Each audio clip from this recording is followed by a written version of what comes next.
Hello students, today we will start a new chapter, that is motion in a straight line. It is our new chapter, and in this chapter we will discuss about the motion of a body.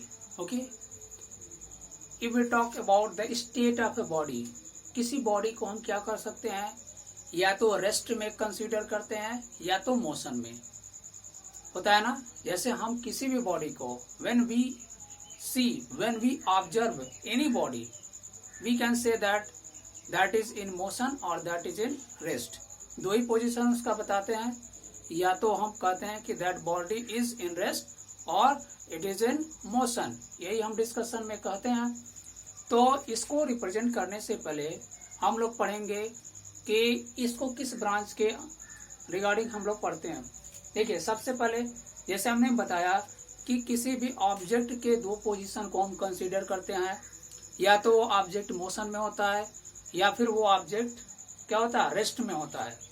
तो इसके लिए mechanics में to branches हैं, एक है statics और दूसरा जो है डायनेमिक्स। देखिए, स्टैटिक्स और डायनेमिक्स से रिलेटेड एक और हम पढ़ेंगे काइनेटिक्स से। तो काइनेटिक्स की चर्चा भी हम करेंगे, डिस्कस करेंगे। तो सबसे पहले स्टैटिक्स क्या होता है। देखिए, स्टैटिक्स में हम क्या करते हैं, स्टैटिक्स की अगर बात करेंगे तो स्टैटिक्स में हम क्या कहते हैं, the study of object at rest, the study of objects at rest.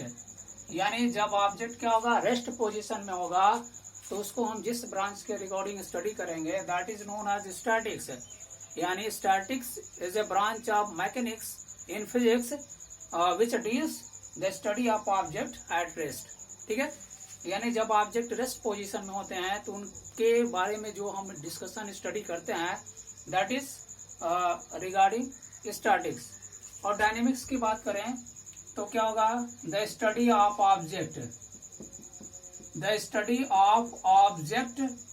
Objects in motion. यानी जब ऑब्जेक्ट क्या होंगे, मोशन में होंगे, तो जो हम स्टडी करेंगे बॉडी के बारे में, ऑब्जेक्ट के बारे में, वो डायनेमिक्स के अंतर्गत आएगा, यानी वो डायनेमिक्स के ब्रांच में आएगा। अब इसमें एक आएगा स्टूडेंट डायनेमिक्स और काइनेटिक्स। इसमें क्या डिफरेंस होगा। अगर काइनेटिक्स की बात करें, kinetics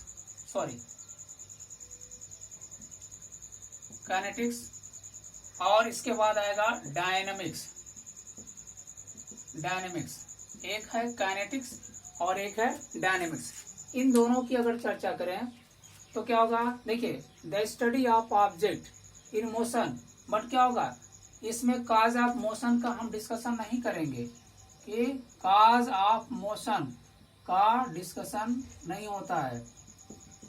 the study of object in motion क्या होगा, but it does not specify the cause of motion. यानी मोशन का रीजन नहीं बताएगा इसमें, बस मोशन के बारे में स्टडी हम करेंगे काइनेटिक्स में। और इसमें क्या होगा, उस रीजन को भी हम डिस्कस करेंगे जिसके थ्रू बॉडी में चेंजिंग हो रहा है। ठीक है, तो काइनेटिक्स और डायनेमिक्स में यह डिफरेंस होगा। मोशन में देखिए, दोनों मोशन से ही रिलेटेड है। काइनेटिक्स के अंतर्गत भी, यानी इस टर्म और इस टर्म दोनों से हम क्या करेंगे, मोशन से रिलेटेड ऑब्जेक्ट का ही, यानी जो ऑब्जेक्ट मोशन में होगा उसी के बारे में डिस्कशन करेंगे। लेकिन इसमें कॉज ऑफ मोशन को डिस्क्राइब नहीं किया जाएगा और इसमें कॉज ऑफ मोशन को डिस्क्राइब कर दिया जाता है। तो ये था थोड़ा सा introduction motion in a straight line. अब स्टूडेंट, अगर हम बात करें कि किसी ऑब्जेक्ट के मोशन की बात करें तो कैसे हम बोलते हैं, दो ऑब्जेक्ट लीजिए, if we take two object. एक टर्म देखिए, किसी ऑब्जेक्ट के मोशन को डिफाइन करने के लिए हमें सबसे इंपॉर्टेंट टर्म एक आएगा, frame of reference. Frame of reference क्या होता है, इसको देखा जाए। फ्रेम ऑफ रेफरेंस की अगर बात करें, फ्रेम ऑफ रेफरेंस, ठीक है, फ्रेम ऑफ रेफरेंस। इसकी अगर बात करें फ्रेम ऑफ रेफरेंस की, तो देखिए फ्रेम ऑफ रेफरेंस की ध्यान दीजिए, ठीक है। फ्रेम ऑफ रेफरेंस, देखिए अगर हम दो ऑब्जेक्ट लें, ठीक है, दो ऑब्जेक्ट लें, एक ऑब्जेक्ट ए है, दूसरा ऑब्जेक्ट बी है, एक मूवमेंट कर रहा है, एक मोशन में है, ठीक है ना। अभी मोशन को भी हम डिफाइन करेंगे कि मोशन वास्तव में होता क्या है, मोशन कब कहेंगे ऑब्जेक्ट मोशन में है। देखिए एक ऑब्जेक्ट, ये देखिए ये अपनी पोजीशन पे बना हुआ है और ये मूव कर रहा है, तो हम कैसे कहेंगे कि ये मोशन में। यह ऑब्जेक्ट कहेगा इसे कि object B is in motion, ये मोशन में है। लेकिन ऑब्जेक्ट बी क्या बोलेगा कि ऑब्जेक्ट ए क्या है, रेस्ट पोजीशन में है। आप ही कंसीडर कर लीजिए कि अब अगर अपने क्लासरूम में बैठे हुए हैं और क्लास के बाहर कोई रनिंग कर रहा है, तो बोलेंगे कि आप बोलेंगे कि जो रनिंग कर रहा है कि वह मोशन में है, जो क्लास के बाहर रनिंग कर रहा है या मूव कर रहा है वो मोशन में है। लेकिन जो मोशन करने वाला पर्सन होगा वो आपको देखेगा, क्या बोलेगा, बोलेगा कि आप रेस्ट में हैं। सिमिलरली आप क्या कर सकते हैं, अगर आप प्लेटफॉर्म पे खड़े हैं, ट्रेन जा रही है तो आप बोलेंगे कि ट्रेन मोशन में है। लेकिन ट्रेन के अंदर अगर कोई पर्सन है वो आपको देखेगा तो बोलेगा कि आप क्या है, रेस्ट पोजीशन में है। तो हम क्या कर रहे हैं, किसी के रेफरेंस में बात कर रहे हैं, कि किसी के रिस्पेक्ट में बात कर रहे हैं कि यह ऑब्जेक्ट मोशन में है या यह ऑब्जेक्ट क्या होगा, रेस्ट में है। किसी के रिस्पेक्ट में बात करके हम ये कह रहे हैं कि फला ऑब्जेक्ट मोशन में है, फला ऑब्जेक्ट क्या है, रेस्ट में है। तो जिस रिस्पेक्ट की बात कर रहे हैं वो एक सेट ऑफ कोऑर्डिनेट होगा और उसी सेट ऑफ कोऑर्डिनेट को जो बॉडी के मोशन को स्पेसिफाई करेगा हम फ्रेम ऑफ रेफरेंस कहेंगे। जैसे देखिए इस बॉडी का फ्रेम ऑफ रेफरेंस, जैसे मान लीजिए ये है, ठीक है ना। यहाँ पे कोई पर्सन है, मान लीजिए ये, इसका फ्रेम ऑफ रेफरेंस यहाँ है। दूसरा बॉडी है, इसका भी फ्रेम है, 3 डायमेंशनल स्पेस में हम इसको रिप्रेजेंट करेंगे। एक बॉडी क्या है, यहाँ पे है, एक बॉडी यहाँ पे है, ठीक है। 2 पर्सन है, ठीक, 2 पर्सन यहाँ। अब देखिए अगर ये मूव कर रहा है तो इसका जो सेट ऑफ कोऑर्डिनेट होगा इसके रेफरेंस में, वही क्या होगा, फ्रेम ऑफ रेफरेंस। यानी किस फ्रेम में इसको रिप्रेजेंट करेंगे। तो फ्रेम ऑफ रेफरेंस की अगर बात करें तो मैं यहाँ पर डिफिनेशन भी लिख दे रहा हूँ, तो क्या, द सेट ऑफ कोऑर्डिनेट्स, ठीक है ना। फ्रेम ऑफ रेफरेंस की अगर बात करेंगे तो क्या होगा, द सेट ऑफ कोऑर्डिनेट्स, ठीक है। आप चलिए डिफिनेशन हम लिख देते हैं, ठीक है ना। डिफिनेशन लिखते हैं,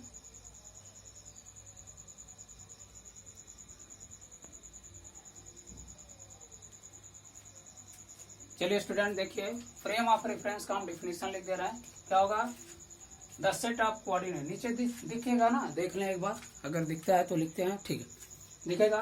देखिए अगर हम बात करें frame of reference, the set of coordinate axis, the set of coordinate, the set of coordinate axis, the set of coordinate axis attached to a specified body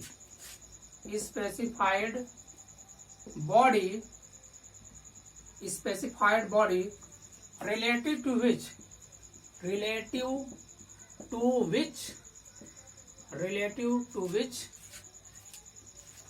the set of coordinate axis attached to a specified body relative to which the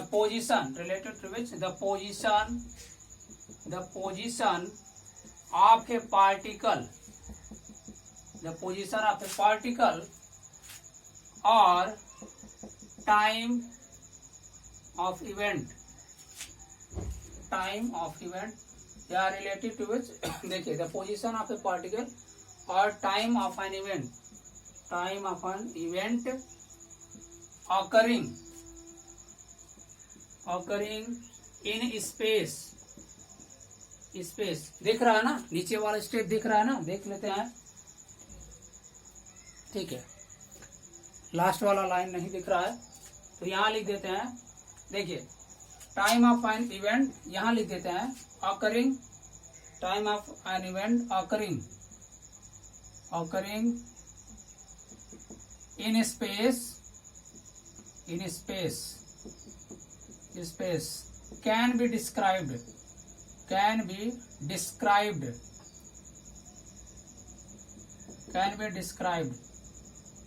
is known as space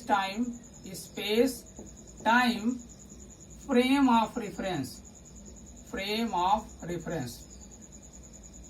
ठीक है ना student, देखिए हमने क्या लिखा है, the set of coordinate axis attached to a specified body. मान लीजिए दो ऑब्जेक्ट हैं, इसका set of coordinate X Y Z यहाँ पे है, इसका एक्स वाई जेड यहाँ पे है, ठीक है ना। तो टाइम के रिस्पेक्ट में देखिए यह बॉडी यहाँ पोजीशन में और यह बॉडी क्या करे, मूव करे, चाहे इधर मूव करे चाहे इधर मूव करे, लेकिन मूवमेंट में है यह बॉडी, ठीक। तो क्या होगा, इस ऑब्जेक्ट के, इस बॉडी के जो पोजीशन है उसके रिस्पेक्ट में इसका क्या होगा, जो सेट ऑफ कोऑर्डिनेट होगा बार बार वेरी करेगा ना जब ये मूवमेंट करेगा। तो फ्रेम ऑफ रेफरेंस अगर बात करेंगे कि मैं अगर यहाँ इस पोजीशन पे है तो दूसरा ऑब्जेक्ट मेरे फ्रेम ऑफ रेफरेंस है, यानी मेरे पोजीशन से उसका वेरिएशन कैसे, सेट ऑफ कोऑर्डिनेट कैसे हम उसको रिप्रेजेंट कर रहे हैं, तो that is known as frame of reference. भाई आप अपना जो है फोटो खिंचवाते हैं तो किसी फ्रेम में रखते हैं ना, एक फ्रेम बनाते हैं कि नहीं, वैसे ऑब्जेक्ट की पोजीशन का भी एक फ्रेम होगा, वो किसी के रेफरेंस में होगा, तो that is known as frame of reference. Okay student, यानी फ्रेम ऑफ रेफरेंस क्या होता है, सेट ऑफ कोऑर्डिनेट एक्सिस जो उस बॉडी से अटैच्ड होगा, क्या टाइम के साथ क्या होगा, उस बॉडी के पोजीशन को रिप्रेजेंट करने के लिए। तो ये क्या हो गया, फ्रेम ऑफ रेफरेंस को हमने डिफाइन कर दिया। डिफिनेशन लिखना चाहेंगे तो क्या होगा, the set of coordinate axis attached to a specified body related to which the position of the particle और time of an event occurring in space can be described, ठीक है, is known as space time frame of reference. अब देखिए frame of reference कितने types का होता है, इसको थोड़ा सा इरेज करते हैं। फ्रेम ऑफ रेफरेंस कितने टाइप्स के होते हैं, देखिए स्टूडेंट फ्रेम ऑफ रेफरेंस जो होते हैं दो टाइप के होते हैं, एक इनर्शियल होता है, एक नॉन इनर्शियल होता है।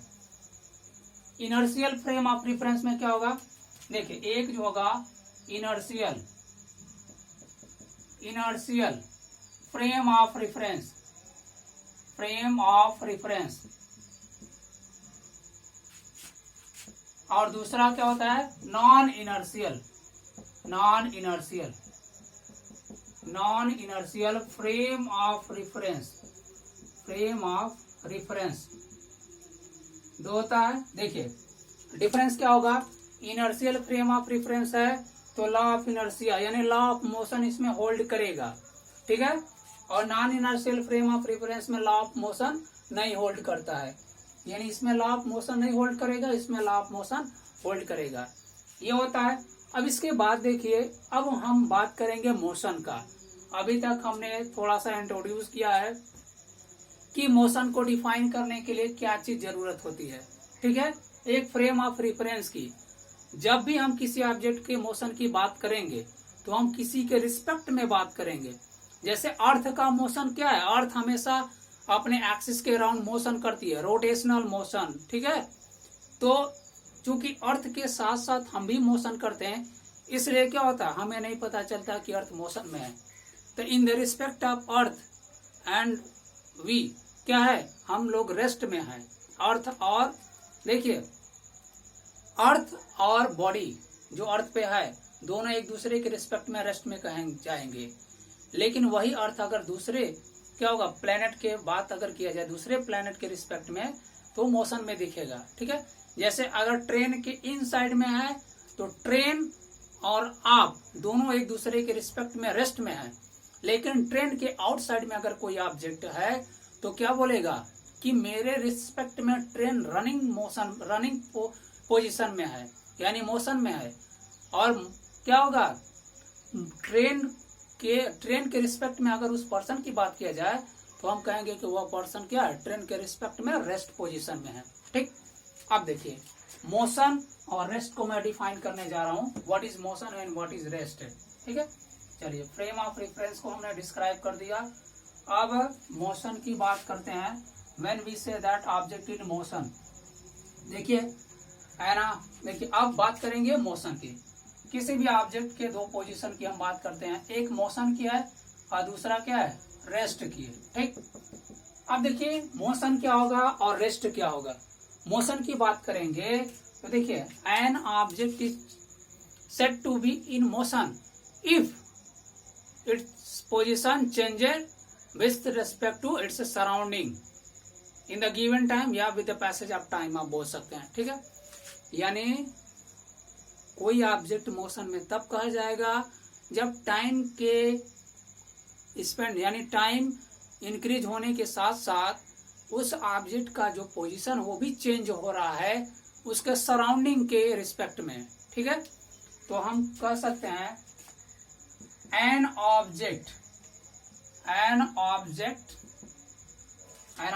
Is said to be in motion. An object is said to be in motion if its position changes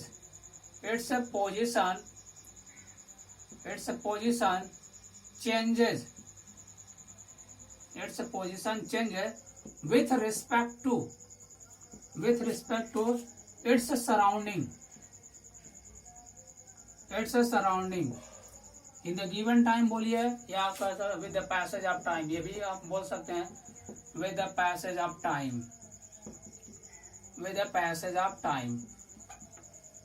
यानी गिवन टाइम इंटरवल में अगर कोई बॉडी का जो पोजीशन है उसके सराउंडिंग के रिस्पेक्ट में चेंज हो रहा है then we can say that object is in motion. Okay, और रेस्ट की बात करें क्या होगा, रेस्ट में क्या करें, an object is said to be in rest, said to be in a rest। क्या होगा,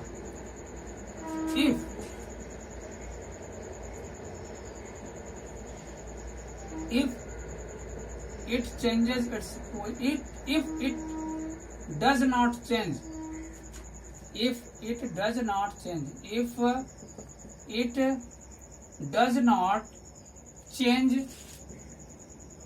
change its position यहाँ if it does not change its position with respect to its surrounding with the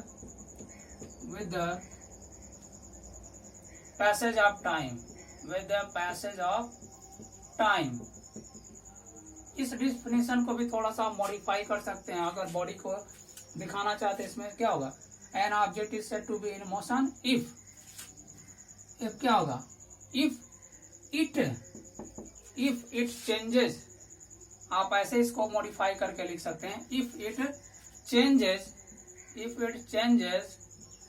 it's position. ठीक है, if it changes its position with respect to its surrounding with the passage of time. ठीक है ना student, हमने क्या बताया कि कोई ऑब्जेक्ट मोशन में कब कहलाएगा, when we can say that object is in motion. Here the definition is written, क्या, an object is said to be in motion if it changes its position with respect to its surrounding with the passage of time, या कह सकते हैं in the given time. And वही क्या होगा, rest कब कहलाएगा, the object is said to be at rest या in rest if it does not change its position with respect to its surrounding with the passage of time। Okay, तो ये हो गया, जब टाइम बीतने के साथ साथ उसका पोजीशन नहीं चेंज होगा तो रेस्ट में कहलाएगा, पोजीशन चेंज होगा तो मोशन में कहलाएगा। अब देखिए टाइप्स ऑफ मोशन, नीचे दिखेगा ना, नीचे दिखेगा तो लिखते हैं। ठीक है, टाइप्स ऑफ मोशन क्या होगा, टाइप्स ऑफ मोशन की अगर हम बात करें तो there are 3 on the basis of dimension. ठीक है, डायमेंशनल एक्सिस क्या होगा, वन डायमेंशनल होता है, वन डायमेंशनल मोशन, टू